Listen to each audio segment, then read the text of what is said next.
પાલનપુરમાં ધાર્મિક યાત્રાના નામે 140 લોકો સાથે છેતરપિંડી આચરવામાં આવી હોવાની ઘટના સામે આવી છે। પાલનપુર શહેરમાં ધાર્મિક યાત્રાના નામે 140 લોકો સાથે થઈ છેતરપિંડી। હરિદ્વારમાં શ્રીમદ ભાગવત કથામાં લઈ જવાની લાલચ આપી કરી છેતરપિંડી।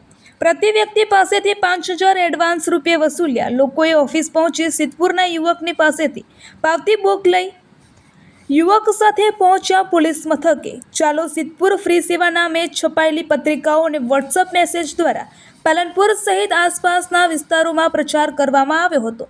હરિદ્વાર ખાતે કથામાં બેસનાર દરેક વ્યક્તિને 701 રૂપિયા કવર મારફતે આપવામાં આવશે તેવી લાલચ અપાઈ હતી।